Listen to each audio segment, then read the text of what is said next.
Marcus Richardson stepped out of his black Mercedes, the engine's purr fading into silence as his driver closed the door behind him.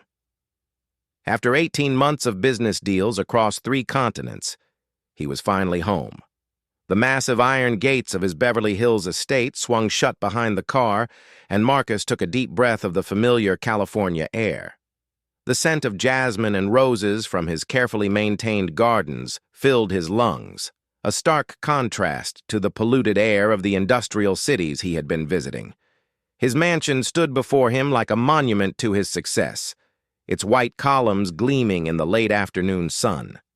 The Mediterranean-style architecture had cost him $12 million 5 years ago, but it was worth every penny. This was his sanctuary, his proof that a boy from the wrong side of Detroit could build an empire. Richardson Industries had grown from a small tech startup in his garage to a multinational corporation worth over $2 billion. As he walked toward the front entrance, Marcus noticed how quiet everything seemed. Usually, when he returned from long trips, his daughter Emma would come running out to greet him, her blonde hair flying behind her like silk ribbons. She would jump into his arms and pepper his face with kisses, chattering excitedly about everything that had happened while he was away. But today, the house seemed almost empty. Marcus pushed open the heavy wooden door and stepped into the marble foyer. The familiar smell of his home welcomed him. A mixture of expensive furniture polish and the subtle lavender air freshener that the cleaning staff used. His footsteps echoed across the polished floor as he set down his leather briefcase and loosened his Italian silk tie. "Emma," he called out, his voice bouncing off the high ceilings. "Daddy's home!" Silence greeted him. Marcus frowned and checked his gold Rolex. It was 4:30 in the afternoon on a Saturday. Emma should definitely be home from school. During his phone calls over the past few weeks, she had mentioned being excited about his return. Where could she be? He walked through the spacious living room, past the grand piano that Emma had been learning to play, past the floor-to-ceiling windows that offered a perfect view of the landscaped backyard. Everything was immaculate, as always. The cleaning staff maintained the house perfectly, and Marcus paid them well for their attention to detail. The sound of laughter drifted through the air, faint but unmistakable. Marcus paused, tilting his head to listen more carefully. It was Emma's laugh, bright and joyful, but it seemed to be coming from outside. He followed the sound through the kitchen, past the marble countertops and stainless steel appliances, toward the sliding glass doors that led to the backyard. As he approached the doors, the laughter grew louder. There was another voice, too, deeper and more mature, also laughing. Marcus felt a spike of concern. Who was in his backyard with his daughter? His security system was supposed to alert him to any visitors, and he hadn't given permission for Emma to have friends over today. He reached the sliding doors and looked out through the glass. What he saw made his blood run cold. In the center of his pristine swimming pool, his 15-year-old daughter Emma was laughing and splashing in the crystal-clear water.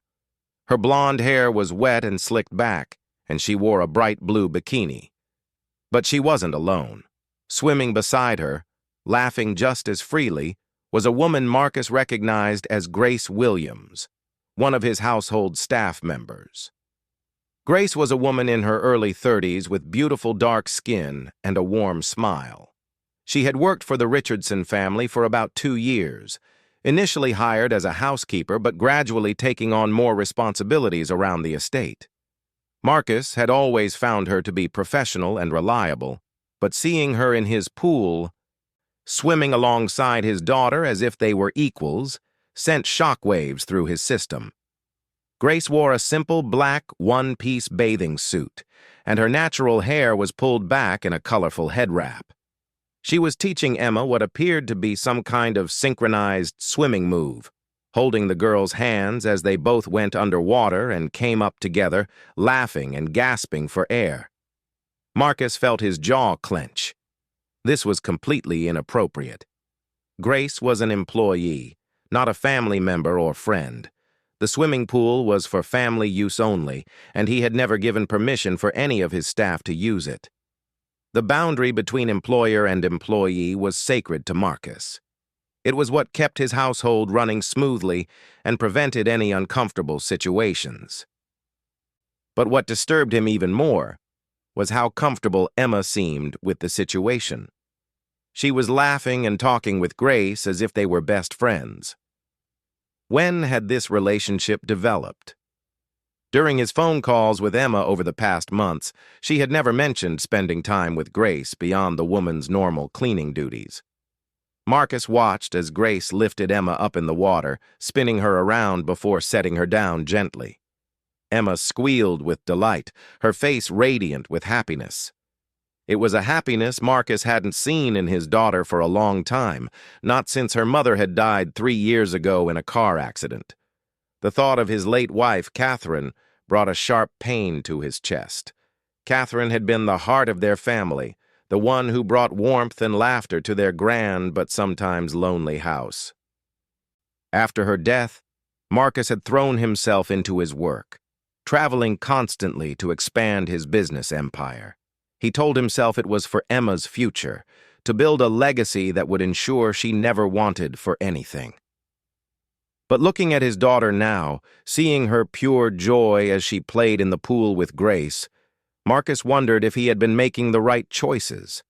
Emma looked happier than she had in years, but that happiness was with someone Marcus barely knew, someone he paid to clean his house and do his laundry. Grace suddenly looked up and spotted Marcus standing at the sliding doors. Her face immediately changed, the carefree smile disappearing as shock and embarrassment took over. She quickly moved away from Emma, creating distance between them in the water. "Mr. Richardson," Grace called out, her voice carrying a note of panic. "I'm so sorry, I didn't know you were back." Emma turned to see what Grace was looking at, and when she spotted her father, her face lit up with excitement. But Marcus could see a flicker of worry in her eyes, too, as if she understood that something was wrong with the scene her father had just witnessed. "Daddy!" Emma shouted, swimming toward the edge of the pool nearest to the house. "You're home! When did you get back? I missed you so much." Marcus forced himself to smile at his daughter, but his eyes remained fixed on Grace, who was now clearly uncomfortable and trying to figure out how to handle the situation. She had every right to be nervous, Marcus thought. This was a serious breach of boundaries. "I just arrived, sweetheart," Marcus said to Emma, his voice carefully controlled. "Why don't you get out of the pool and come give Daddy a hug?" Emma immediately began swimming toward the pool's edge, but Grace stayed where she was, treading water uncertainly. Marcus could see the conflict in her expression. She wanted to get out of the pool and return to her proper role as an employee, but she also didn't want to hurt Emma's feelings by suddenly changing the dynamic of whatever relationship they had built. "Grace was teaching me how to do underwater handstands," Emma said excitedly as she climbed the pool ladder, water streaming from her swimsuit. "She used to be on the swim team in college. Did you know she got a scholarship? She's amazing at swimming, Daddy." Marcus accepted his daughter's wet hug, wrapping his arms around her small frame, but his mind was racing. Grace had been on a swim team. She had gone to college? These were details about his employee's life that he had never bothered to learn. In his mind, the people who worked for him existed only in their professional capacity. He paid them well, provided good working conditions, and expected excellent service in return. Personal relationships were not part of the equation. "That's very interesting, sweetheart," Marcus said to Emma, though his tone was strained. "But I think it's time for Grace to get back to her work, don't you?" Emma's face fell slightly. "But Daddy, we were having so much fun. Grace promised to teach me how to do a perfect dive from the high board. Can't she stay a little longer? Please?" Marcus looked over at Grace, who was now clearly mortified. She had climbed out of the pool and was reaching for a towel that had been left on one of the lounge chairs. Her movements were quick and nervous, and she kept glancing at Marcus with apologetic eyes. "Mr. Richardson, I am so sorry," Grace said, wrapping the towel around herself. Emma asked if I knew how to swim, and when I said yes, she begged me to show her some techniques. I should have said no. I should have waited for your permission. This was completely inappropriate, and I take full responsibility. The way Grace spoke surprised Marcus. Her voice was educated and articulate, with none of the subservience he expected from domestic staff. She was apologizing, yes, but she wasn't groveling. There was a dignity in the way she carried herself that Marcus found both impressive and troubling. Grace isn't like the other people who work here, Daddy, Emma said, apparently unaware of the tension in the air. She's really smart, and she knows about so many things. Did you know she has a degree in education? She was going to be a teacher before she started working here. She's been helping me with my homework, and my grades have gotten so much better. Marcus felt another shockwave. Grace was helping Emma with homework? When had this started? And why hadn't he been informed? These were decisions that should have been discussed with him first. He was Emma's father, and he decided who had influence in her life. Emma, why don't you go inside and get changed into dry clothes? Marcus said, his voice firm but gentle. I need to have a conversation with Grace. Emma looked between her father and Grace, seeming to sense for the first time that something was wrong. Are you mad, Daddy? Grace didn't do anything wrong. We were just swimming and having fun.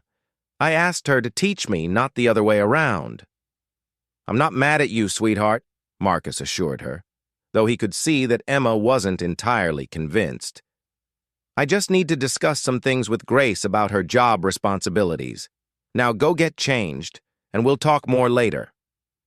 Emma hesitated for a moment, then gave Grace a quick hug before running toward the house. Don't be too serious, Daddy, she called over her shoulder. Grace is the best. As soon as Emma disappeared through the sliding doors, an uncomfortable silence settled over the pool area.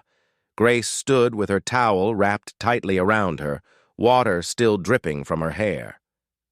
She looked like she wanted to run away, but she stayed put, waiting for whatever confrontation was coming. Marcus studied her face, trying to understand how this situation had developed without his knowledge. Grace was undeniably beautiful, with high cheekbones and expressive dark eyes that seemed to hold intelligence and strength. But beauty wasn't the issue here. The issue was boundaries and appropriate behavior. Grace, Marcus began, his voice careful and measured, I think we need to have a serious conversation about your role in this household and what is and isn't appropriate behavior with my daughter. Grace nodded, her expression serious. You're absolutely right, Mr. Richardson. I overstepped my boundaries and I apologize. It won't happen again. But even as she apologized, Marcus could see something in her eyes that surprised him. It wasn't fear or submission. It was disappointment, as if she was disappointed in him for not understanding something important. Marcus found himself wondering what Grace saw when she looked at him. Did she see a successful businessman protecting his family's interests? Or did she see something else entirely? The thought unsettled him in a way he couldn't quite explain. I think, Marcus said slowly, that we have a lot to discuss. The tension in the air was thick as Marcus gestured toward the outdoor dining area under the covered patio. Grace followed him, still clutching her towel, her wet feet leaving small puddles on the expensive stone flooring. Marcus pulled out a chair for himself at the wrought iron table, but remained standing as Grace approached. Please, sit down, Marcus said, his tone more neutral than angry, which seemed to surprise Grace slightly. She had expected him to be furious, but instead he seemed more confused than anything else. Grace perched on the edge of the chair opposite him, maintaining perfect posture despite her discomfort. Up close, Marcus could see that she was even more beautiful than he had initially noticed. Her skin had a warm, golden undertone that glowed in the late afternoon sunlight, and her eyes were a rich brown that seemed to hold depths of experience and wisdom. Before we discuss what just happened, Marcus began, sitting down across from her, I think I need to understand some things. Emma mentioned that you have a college degree in education. Is that true? Grace nodded slowly. Yes, sir. I have a bachelor's degree in elementary education from UCLA, and I was working on my master's degree in educational psychology before. She trailed off, as if deciding whether to continue. Before what? Marcus prompted, genuinely curious now. Grace hesitated, then seemed to make a decision to be completely honest. Before my mother got sick with cancer, I had to quit school and find work to pay for her medical treatments. The insurance only covered so much, and the experimental treatments she needed were expensive. Marcus felt an unexpected pang of sympathy. He had lost his wife to tragedy, but at least he had had the financial resources to get her the best possible care. I'm sorry for your loss, he said quietly, assuming from Grace's past tense that her mother had passed away. Oh, she's still alive, Grace said with a small smile. The treatments worked, thank God. She's been cancer-free for 8 months now. But by the time we got her healthy, I had used up all my savings and had to defer my graduate program. I took the job here because the pay is good and the hours allow me to spend time with her while she recovers. Marcus found himself recalculating everything he thought he knew about Grace. She wasn't just a housekeeper who had stumbled into the job.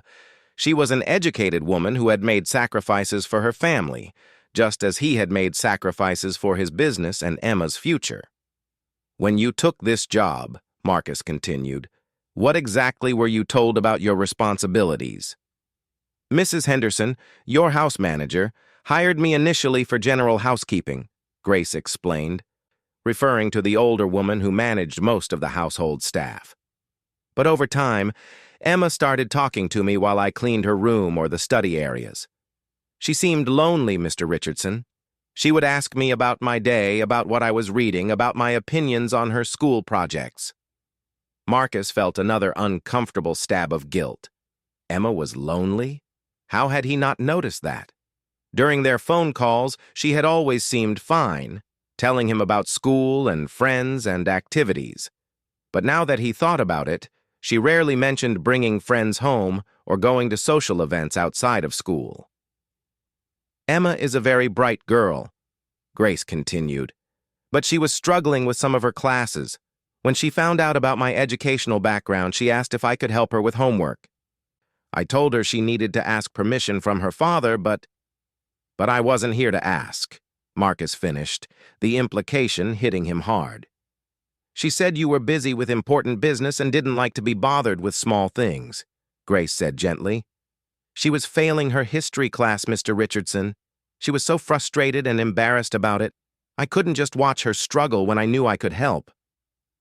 Marcus closed his eyes briefly. Emma had been failing a class? Why hadn't the school contacted him? Why hadn't Emma told him during their calls? But even as he asked himself these questions, he knew the answers. The school probably had contacted him, but his assistant handled most of his calls when he was traveling. And Emma hadn't told him because she knew he was focused on business and didn't want to disappoint him with bad news. What kind of help did you give her? Marcus asked. Grace's face brightened slightly as she talked about Emma's education. Mostly, I helped her understand how to organize her thoughts and research effectively. Emma is incredibly intelligent, but she learns differently than her teachers expected. She's a visual learner, and she needs to see connections between ideas to understand historical concepts. You figured this out just from helping with homework? I spent 2 years studying different learning styles in my education program, Grace explained. Emma has all the signs of a gifted student who's been forced into teaching methods that don't match her learning style. Once I started presenting information in ways that made sense to her, her grades improved dramatically. Marcus felt a growing sense of unease. Grace had identified something about his daughter's learning needs that apparently no one else had noticed, including himself. And the swimming? How did that start? Grace looked down at her hands. Emma mentioned one day that she missed her mother most when she was in the pool. She said her mother used to swim with her all the time, and that since her mother died, swimming felt lonely. She asked if I knew how to swim, and when I said yes, she begged me to join her just once. The mention of Catherine brought a sharp pain to Marcus's chest. His wife had indeed loved to swim with Emma. It had been one of their special activities together, something Marcus himself had never participated in because he was usually too busy or too tired from work. "I should have said no," Grace continued. "I know it was inappropriate, but Emma looked so sad and I thought maybe it would help her feel less alone." Marcus studied Grace's face as she spoke. There was genuine care in her expression when she talked about Emma, a maternal warmth that reminded him painfully of Catherine. It was clear that Grace hadn't been trying to overstep boundaries or take advantage of her position. She had simply been responding to a lonely child's needs. "Grace," Marcus said slowly, "in your professional opinion as someone trained in education, how would you assess Emma's emotional state?" Grace was quiet for a long moment, clearly considering her words carefully. "Mr. Richardson, I hope you don't take offense at what I'm about to say. I'm only thinking about Emma's well-being. Go ahead. Emma is a beautiful, intelligent, loving child, but she's also deeply lonely and struggling with grief that she doesn't feel safe expressing. She's afraid of disappointing you or adding to your stress, so she tries to be perfect and self-sufficient. But she's still a 15-year-old girl who lost her mother, and she needs emotional support and connection." Each word hit Marcus like a physical blow. "She has emotional support. She has me." Grace's expression was gentle but honest. "Mr. Richardson, with all due respect, when was the last time you spent a full day with Emma?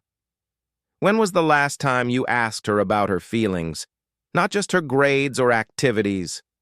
Marcus opened his mouth to answer, then realized he couldn't.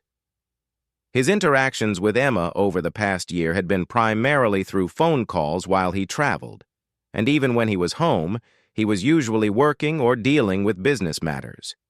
He told himself he was building a future for her, but Grace was suggesting that Emma needed him present, not just financially providing for her. "I've been building my business for her future," Marcus said, but the words sounded hollow even to himself. "I understand that," Grace said kindly, "and Emma knows you love her and work hard for her, but she also needs someone to talk to about her day, someone to help her with problems, someone to laugh with and share experiences with. Children need emotional connection, not just financial security." Marcus felt a surge of defensiveness. "Are you saying I'm a bad father?" "No," Grace said immediately. "I would never say that. You're a loving father who wants the best for his daughter. But Emma needs more than what you're currently able to give her while managing your business responsibilities." The truth of this statement hit Marcus harder than any criticism could have. Grace wasn't attacking him. She was simply pointing out a reality he had been too busy to see. "During the time you've been working with Emma," Marcus said, "what changes have you noticed in her?" Grace's face lit up again. "She's so much more confident now. Her grades have improved across all subjects, not just the ones I help her with. She started expressing opinions and asking questions instead of just trying to give the right answers. And she laughs more, Mr. Richardson." "She laughs so much more." Marcus remembered the sound of Emma's laughter by the pool, bright and carefree in a way he hadn't heard in years. "And you think that's because of your help with her studies?" "I think it's because she has someone to talk to," Grace said honestly. "Someone who listens to her ideas and treats her thoughts as important. Someone who isn't judging her performance but just enjoys spending time with her." The implication was clear, though Grace was too polite to state it directly. Emma had found in Grace what she wasn't getting from her father: undivided attention, emotional support, and genuine connection. "Tell me about today," Marcus said. "How did you end up in the pool?" Grace smiled slightly at the memory. "Emma came home from school excited because she had gotten an A on her history project." She wanted to celebrate by swimming, but she said it felt too sad to swim alone. She asked if I would join her just for a few minutes. I know I should have said no, but she was so happy about her grade, and You didn't want to disappoint her, Marcus finished. I didn't want her to associate her academic success with feeling lonely, Grace admitted. I thought if we celebrated together for just a little while, it would help her feel proud of her accomplishment instead of sad about having no one to share it with. Marcus felt his chest tighten. Emma had gotten an A on her project, probably with Grace's help, and she had wanted to celebrate. But she had no friends to call, no family members who weren't traveling on business, so she had turned to the one person in the house who had shown genuine interest in her life. Grace, Marcus said quietly, I need to ask you something, and I want an honest answer. Do you think Emma sees you as a friend rather than as an employee? Grace was quiet for several moments, clearly struggling with how to answer. I think Emma sees me as someone who cares about her as a person, not just as someone who keeps the house clean. Whether that makes me a friend or a mentor or just someone she trusts, I'm not sure she makes those distinctions. But you do make those distinctions, Marcus observed. You understand the boundaries of your position here. I try to, Grace said. But it's difficult when a child needs emotional support and there's no one else available to provide it. I would never try to replace you as her father, Mr. Richardson. But I also can't ignore a child who's struggling, especially when I have the skills to help her. Marcus found himself facing a dilemma he hadn't anticipated. Grace had clearly overstepped the traditional boundaries of domestic employment, but she had done so out of genuine concern for Emma's well-being, and the results spoke for themselves. Emma was happier, more confident, and performing better academically. The question was whether Marcus could accept help from someone he had hired to clean his house, someone whose presence in Emma's life challenged his assumptions about class, race, and social boundaries. Grace, Marcus said finally, I need some time to think about all of this. For now, I want you to continue your regular housekeeping duties, but I need to ask that you avoid any activities with Emma that could be seen as crossing professional boundaries. Grace nodded, though Marcus could see disappointment in her eyes. I understand, Mr. Richardson. I'll be more careful about maintaining appropriate distance. As Grace stood to leave, still wrapped in her towel, Marcus found himself watching her with new eyes. She moved with a grace and dignity that spoke of education and self-respect. She had handled their conversation with intelligence and honesty, never making excuses for her behavior, but also not backing down from her concern for Emma's well-being. Grace, Marcus called out just as she reached the sliding doors. She turned back to face him. Thank you for caring about Emma. I may not agree with your methods, but I can see that your intentions were good. Grace smiled, and for the first time since he had discovered them in the pool, the expression reached her eyes. Emma is a special girl, Mr. Richardson. She deserves to have people in her life who recognize that. After Grace disappeared into the house, Marcus remained sitting by the pool, staring at the water that still held ripples from Emma and Grace's swimming session. The sun was beginning to set, casting long shadows across the perfectly manicured yard, and Marcus found himself questioning everything he thought he knew about his life, his daughter, and his priorities. For the first time in years, Marcus wondered if his definition of success might be missing some crucial elements. Marcus sat in his study that evening, surrounded by mahogany bookshelves and the familiar comfort of his leather furniture, but his mind was far from the quarterly reports spread across his desk. Instead, he kept thinking about Emma's laughter by the pool and Grace's gentle but honest words about his daughter's emotional needs. Around 9 o'clock, Emma appeared in the doorway of his study, wearing her favorite pajamas covered in small cartoon cats. Her hair was still slightly damp from the shower, and she looked hesitant, as if unsure whether she was welcome. "Daddy, can we talk?" Marcus immediately closed the financial reports he had been pretending to read and gestured for Emma to come in. "Of course, sweetheart. Come sit with me." Emma settled into the large leather chair across from his desk, tucking her feet under her in a way that made her look much younger than her 15 years.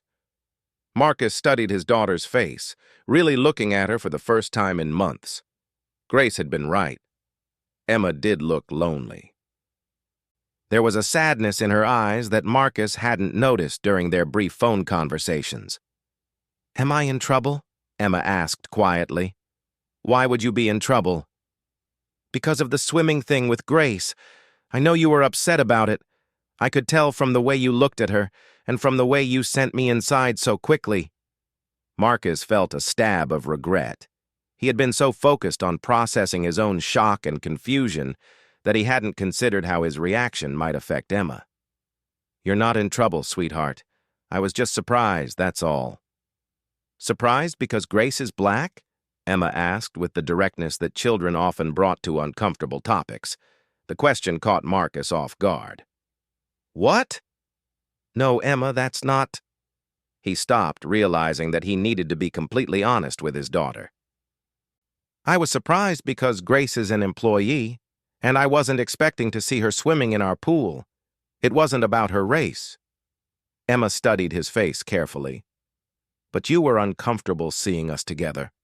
Marcus sighed, recognizing that Emma was more perceptive than he had given her credit for. "I was uncomfortable because I realized I didn't know about your relationship with Grace. When did you two become so close?" Emma's face brightened slightly. "Grace is amazing, Daddy. She's so smart, and she really listens to me. When I talk to her about school or friends or how I'm feeling about Mom, she doesn't just give me advice. She asks questions and helps me figure things out for myself." "You talked to Grace about Mom?" Marcus asked, feeling another pang of guilt. "Sometimes," Emma admitted. "I know it makes you sad when I bring up Mom, so I don't want to bother you with those feelings. But Grace lets me talk about her without getting uncomfortable or trying to change the subject." Marcus felt as though the air had been knocked out of his lungs. Emma had been protecting him from her grief because she thought discussing Catherine would be too painful for him. Meanwhile, she had been carrying that emotional burden alone, except for the support she found in Grace. "Emma, you can always talk to me about Mom," Marcus said, his voice thick with emotion. "I may get sad, but that doesn't mean I don't want to hear how you're feeling." Emma looked skeptical. "Really? Because whenever I mention missing her or wishing she was here, you usually find a reason to change the subject or you suddenly remember some work you need to do." The truth of this accusation hit Marcus hard because he couldn't deny it. He had been avoiding discussions about Catherine because her death still caused him tremendous pain, but in protecting himself, he had left Emma to grieve alone. "You're right," Marcus said quietly. "I haven't been handling this well. I thought if I didn't talk about losing Mom, it would hurt less for both of us. But I can see now that I was wrong." Emma nodded solemnly. "Grace says it's normal for grief to be different for different people, and that there's no right or wrong way to miss someone. She helped me understand that you probably miss Mom in your own way, even if you don't talk about it." Marcus found himself marveling at Grace's wisdom in helping Emma understand his emotional limitations without criticizing him. She had managed to support Emma while still respecting his position as her father. "Tell me more about how Grace has helped you," Marcus said, genuinely wanting to understand the relationship his daughter had formed. Emma's entire demeanor changed as she talked about Grace. Her eyes lit up, her posture straightened, and she spoke with an enthusiasm that Marcus hadn't seen in years. "She helped me realize that I learn differently than other kids. I always felt stupid in history class because I couldn't remember all the dates and names, but Grace showed me how to connect historical events to stories and people's motivations. Now I actually understand what happened and why it matters." "Grace mentioned that your grades have improved." Not just in history. Once I figured out how I learn best, I could apply those techniques to all my subjects, and Grace has been helping me prepare for the SATs too. She says I have the potential to get into any college I want if I work hard and believe in myself. Marcus felt a complex mixture of gratitude and shame. Grace had been providing Emma with educational support and encouragement that he, as her father, should have been offering. But he had been so busy building financial security for Emma's future that he had neglected her present needs. "What else do you and Grace do together?" Marcus asked. "We talk about books sometimes. Grace reads everything: novels, biographies, poetry, science articles. She's teaching me to think critically about what I read instead of just accepting everything at face value. And we discuss current events. Grace says it's important for young people to understand what's happening in the world." Marcus was impressed despite himself. Grace wasn't just helping Emma with homework, she was fostering intellectual curiosity and critical thinking skills that would serve Emma well throughout her life. "And today, the swimming?" Marcus prompted. Emma's expression became more serious. "I got an A on my history project about the civil rights movement. Grace helped me understand how to research primary sources and organize my thoughts, but I wrote it myself. I was so excited about the grade, but I didn't have anyone to celebrate with. All my friends were busy, and you were traveling. So you asked Grace to celebrate with you?" I asked if she wanted to see my project, and when I showed her my grade, she was so proud and excited for me. She said we should celebrate, and I asked if she would swim with me. She hesitated at first, but I convinced her that it would be okay. Marcus could see now that the swimming incident wasn't about Grace overstepping boundaries. It was about Emma desperately wanting to share her academic success with someone who cared about her achievements.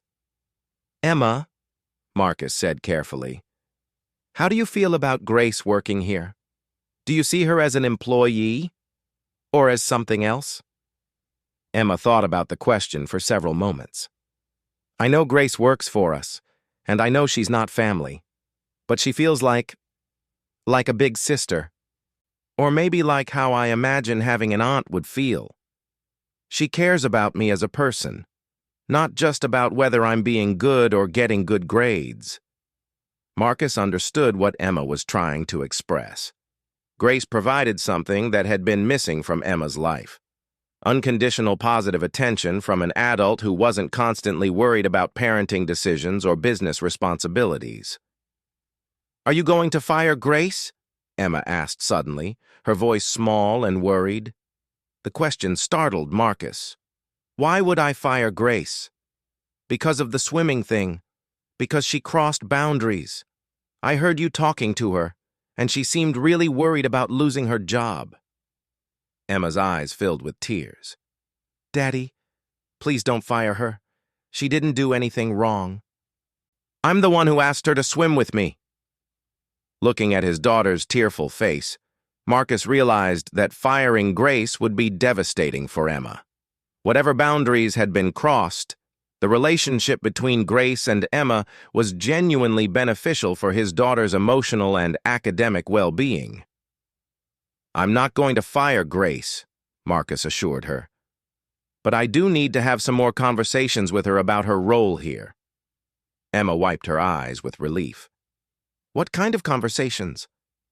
Marcus wasn't entirely sure yet, but he was beginning to form an idea. "I think Grace has been providing you with support that you need and that I haven't been giving you. Instead of being upset about that, maybe I should be grateful and figure out how to make sure you continue getting that support." "Really? Really? But I also need to do a better job of being present for you myself.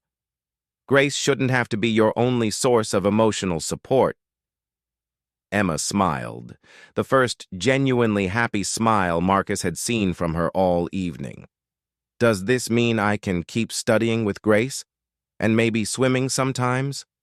Marcus chuckled, realizing that he had already made his decision. "We'll work something out, but first, I need to have a proper conversation with Grace about what her role in this family should be." The next morning, Marcus found Grace in the kitchen, preparing breakfast with the same quiet efficiency she brought to all her tasks. She looked up when he entered, and he could see the wariness in her eyes. She was clearly expecting bad news. "Good morning, Grace. Could we talk for a few minutes?" "Of course, Mr. Richardson." Grace set down the coffee she had been preparing and followed him to the breakfast nook overlooking the garden. "I had a long conversation with Emma last night," Marcus began. "She told me about her history project, about her improved grades, and about how much your help has meant to her." Grace nodded but remained silent, waiting to hear his decision. "I also realized some things about myself that I'm not particularly proud of," Marcus continued. "I've been so focused on providing for Emma's financial future that I've neglected her emotional needs in the present. You've been filling a gap that I created through my own absence." "Mr. Richardson, I never intended to overstep." Marcus held up a hand to stop her. "I know you didn't." "That's what makes this situation complicated, but also what gives me hope that we can find a solution that works for everyone." Grace looked puzzled but hopeful. "Grace, what would you think about expanding your role here? Instead of just housekeeping, what if you became Emma's official tutor and mentor? We could formalize the educational support you've been providing and establish clear boundaries that make everyone comfortable." Grace's eyes widened with surprise. "Are you offering me a position as Emma's tutor?" "I'm offering you a position as part of this family's support system," Marcus said carefully. "Emma needs someone like you in her life, and I need to accept that I can't provide everything she needs by myself." "What would this new position involve?" Marcus had thought about this extensively the night before. "Academic tutoring, college preparation, and serving as a mentor and emotional support for Emma. You would still help with some household management, but your primary responsibility would be Emma's well-being and development." Grace was quiet for several moments, clearly processing the offer. "And the swimming? The friendship aspects of my relationship with Emma?" "I think," Marcus said slowly, "that Emma needs a positive adult relationship that isn't weighed down by parental authority and expectations. As long as you respect my position as her father and include me in important decisions about her life, I think your friendship with Emma is actually beneficial." "You're really okay with your daughter being close friends with your black housekeeper turned tutor?" The direct question forced Marcus to confront his own biases honestly. "6 months ago, I might not have been. But watching Emma with you, seeing how happy and confident you've helped her become, I realized that my preconceptions about social boundaries were less important than Emma's well-being." Grace smiled, and Marcus could see tears forming in her eyes. "Mr. Richardson, this opportunity would mean everything to me. Not just the job security, but the chance to really make a difference in Emma's life." "There's one more thing," Marcus added. "I want to do better as Emma's father. I'd like your help with that, too. You understand her in ways that I'm still learning, and I think we could work together to give her the support she needs." "You want parenting advice from your employee?" Grace asked, with a slight smile. "I want parenting advice from someone who clearly cares about Emma and has professional training in child development," Marcus corrected. "The fact that you work for me is secondary to your qualifications and your relationship with Emma." Just then, Emma appeared in the kitchen doorway, still in her pajamas, and clearly having overheard at least part of the conversation. "Does this mean Grace can keep helping me with school? And we can keep swimming together?" Emma asked excitedly. Marcus looked at Grace, who was beaming with happiness, then back at his daughter's hopeful face. "Yes, sweetheart. Grace is going to become your official tutor and mentor." Emma squealed with delight and ran to hug both Marcus and Grace simultaneously. As Marcus found himself wrapped in his daughter's arms, along with the woman who had helped heal Emma's loneliness, he realized that his definition of family was expanding in ways he never could have imagined. 3 months later, Marcus stood in his backyard watching Emma and Grace practice synchronized swimming routines in the pool. Emma's grades had continued to improve, and she had been accepted to a summer program for gifted students. More importantly, she was happy, confident, and emotionally healthy. Grace had transitioned smoothly into her new role, dividing her time between Emma's educational needs and light household management. She had also begun taking evening classes to finish her master's degree, with Marcus covering the tuition as part of her expanded compensation package. Marcus had made changes, too. He had hired additional management staff to handle more of his business travel, allowing him to be home for dinner with Emma at least 4 nights a week. He had also started joining Emma and Grace for their swimming sessions occasionally, discovering that he actually enjoyed the physical activity and the chance to see Emma's athletic skills developing. "Daddy, watch this!" Emma called out from the pool. She and Grace performed a perfectly synchronized dive, emerging from the water at the same moment and laughing with the joy of shared accomplishment. Marcus applauded from his lounge chair, where he sat reading a business magazine but frequently looking up to watch his daughter's happiness. He thought about how close he had come to losing this, how his initial shock and prejudice might have cost Emma the relationship that had transformed her life. Grace climbed out of the pool and walked over to where Marcus was sitting, wrapping a towel around herself. "How did the college counseling session go yesterday?" Marcus asked. "Emma is ahead of most juniors in terms of preparation," Grace reported. "Her improved study habits and critical thinking skills have put her in an excellent position for top-tier colleges. We're starting to research programs that match her interests in international relations and social justice." Marcus nodded, proud of his daughter's academic progress, but even more proud of her growing confidence and maturity. "Grace," Marcus said, "I want you to know how grateful I am for everything you've done for Emma, and for the patience you've shown with me while I learned to be a better father." Grace smiled warmly.